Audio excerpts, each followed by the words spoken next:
নমস্কার বন্ধুরা, আমার নতুন একটা ব্লগে তোমাদের সবাইকে স্বাগত। দেখো আজকে আমি রান্না করব বাঁধাকপি। তার জন্য দেখো আমি বাঁধাকপিটাকে কিন্তু এরকম দেখো ঝিরিঝিরি করে কেটে নিয়েছি। এবার দেখো কড়াইয়ের মধ্যে আমি তেল দিয়ে দিয়েছি, ঠিক আছে? তো এইবার দেখো এর মধ্যে দেব হচ্ছে তেজপাতা, দেখো দিলাম শুকনো লঙ্কা, দিয়ে আলুগুলোকে কুচি কুচি করে ভেজে নিচ্ছি। এরকম দেখো ছোট ছোট করে পোস্তর মতো করে আলু কেটে নিয়েছি, দিয়ে বাঁধাকপিতে যে আলুটা দেবো সেটা একটু হালকা ভেজে নিচ্ছি। এবার দেখো ওর মধ্যে একটু পাঁচফোড়ন দিয়ে দিলাম ওই তেলের মধ্যে। এবার দেখো মোটামুটি 2 মিনিট ভাজার পরে কিন্তু আলুটা একটু ভাজাও হয়ে গেছে।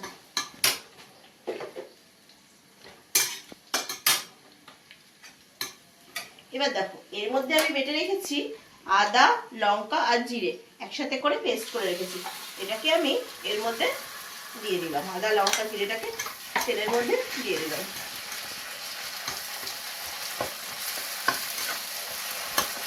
দেখো টমেটোটা কুচি কুচি করে রেখেছি, টমেটোটা দিয়ে দিলাম।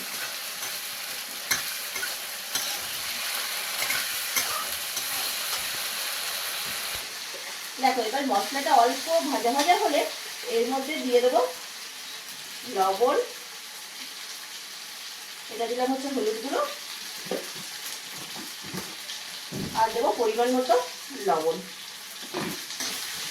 আর দেবো হচ্ছে চেরা কাঁচা লঙ্কা। যে যেরকম ঝাল খাবে সেরকম চেরা কাঁচা লঙ্কা দিয়ে দেবো। এবার দেখো মশলাটাকে একটু ভাজা ভাজা করার জন্য আমি একটু হতে দেবো। দেখো মশলাটা একটু এবার ভাজা ভাজা হয়ে গেছে। ভাজা ভাজা হয়ে যাওয়ার পরে এইবার দেখো এই বাঁধাকপিটা যে কুচিয়ে রেখেছিলাম, হ্যাঁ সেইটাকে এবার আমি এর মধ্যে দিয়ে দেবো। তোমরা চাইলে বাঁধাকপিটাকে হালকা কিন্তু জলে একটু ভাপিয়েও নিতে পারো, এতে বাঁধাকপিটা তাড়াতাড়ি হবে। আমি ভাপিয়ে নিইনি, শীতকালের বাঁধাকপি বলে আমি কিন্তু এটাকে ভাপিয়ে নিইনি। দেখো বাঁধাকপিটা আমি এর মধ্যে দিয়ে দিলাম,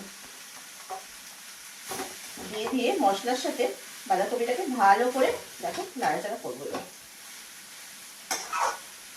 বাঁধাকপিটাকে যখন আমি মশলার সাথে পুরোটা মেশানো হয়ে গেল, তখন আমি কি করবো, একটা ঢাকনা দিয়ে এটাকে ঢেকে দেবো একটু সেদ্ধ হওয়ার জন্য। দেখো বন্ধুরা আমার বাঁধাকপি কিন্তু দেখো এরকম ভাজা ভাজা করে দেখো এরকম করে এনেছি। এটা কিন্তু অনেকক্ষণ আমি ঢেকে ভাজা ভাজা করেছি, প্রায় 15 থেকে 20 মিনিট ধরে, কারণ বাঁধাকপিটা তো সেদ্ধ হতে অনেকটা টাইম লেগে যায়, তার জন্য আমি এরকম করে দেখো ভাজা ভাজা করেছি।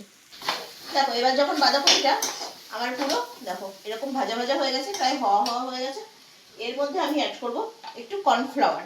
দেখো আমি একটু কর্নফ্লাওয়ার গুলে রেখেছিলাম জলের মধ্যে, ভালো করে কর্নফ্লাওয়ারটা জলে গুলে আমি এর মধ্যে দিয়ে দিলাম। তারপরে দেবো এর মধ্যে সামান্য চিনি, যেহেতু বাঁধাকপিটা আমি পেঁয়াজ রসুন ছাড়া একদম সম্পূর্ণ নিরামিষ করে করছি, নিরামিষ বাঁধাকপি কিন্তু খুবই ভালো লাগে। দেখো কর্নফ্লাওয়ারটা দেওয়ার পরে আমি এবার নাড়াচাড়া করবো। এবার দেখো বাঁধাকপিটাকে তো একটু কর্নফ্লাওয়ার দিয়ে একটু নেড়ে চেড়ে দিলাম, তখন দেখো পুরো মানে বেশ এটার সাথে এটা একটু জল জল একটু টাইট টাইট মতো হয়ে গেল। এবার দেখো এর মধ্যে সামান্য একটু ঘি দিয়ে দেবো, যেহেতু নিরামিষ করে করছি বেশ একটু ভালো গন্ধের জন্য সামান্য একটু ঘি দিয়ে দিলাম। ঘি দিয়ে বাঁধাকপিটাকে নাড়িয়ে দিলাম, এর সাথে ঘিটাকে মিক্সড করে দিলাম। এবার দেখো বাঁধাকপিটাকে কড়াই থেকে একটা বাটির মধ্যে তুলে নিচ্ছি।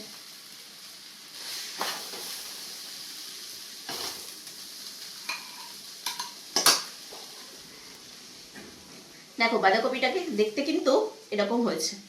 আমার রান্নাটা কেমন লাগলো বন্ধুরা তোমরা অবশ্যই কমেন্ট করে জানিও, আর তোমরা নিজেরাও নিরামিষ বাঁধাকপি ট্রাই করে দেখো।